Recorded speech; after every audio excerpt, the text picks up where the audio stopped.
Hi friends, welcome back to my channel. ఈరోజు మనం గుంటూరులో ఉన్న పల్లవి థియేటర్ దగ్గరకు వచ్చేసాం. పల్లవి కీర్తన థియేటర్. ఈ థియేటర్ వచ్చేసి మన గుంటూరు రైల్వే స్టేషన్ రూట్లో అయితే ఉంటుంది.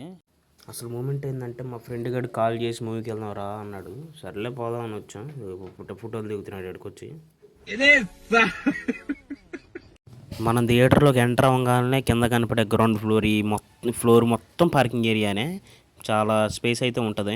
దీనికి మెయిన్గా 2 గేట్స్ ఉన్నాయి. బ్యాక్ సైడ్ ఒకటి, ఎయిట్ సైడ్ అన్న రావచ్చు, ఫ్రంట్ సైడ్ ఒకటి.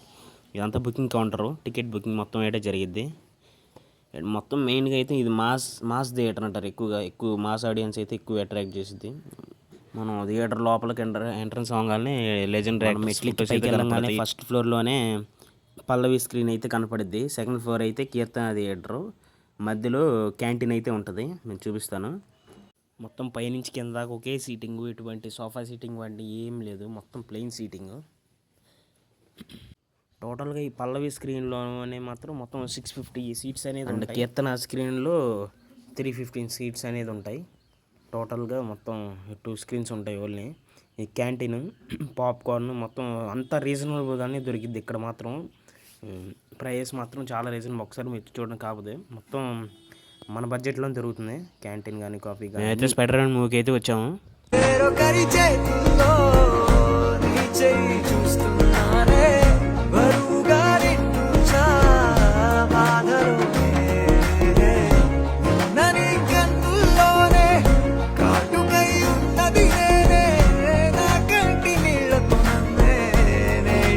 చెరిపేశావే పుని చూపు నా వైపు రాకున్నవి ఏళ్ళు బాగుండుకు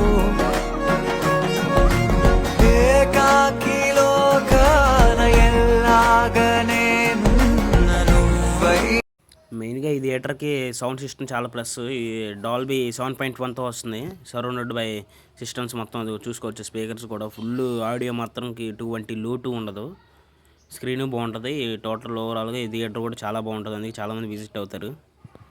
అలా బయటకు వచ్చాక ఇంకెదవిదిగా పార్కింగ్ ఏరియా మొత్తం బోత్ సైడ్స్.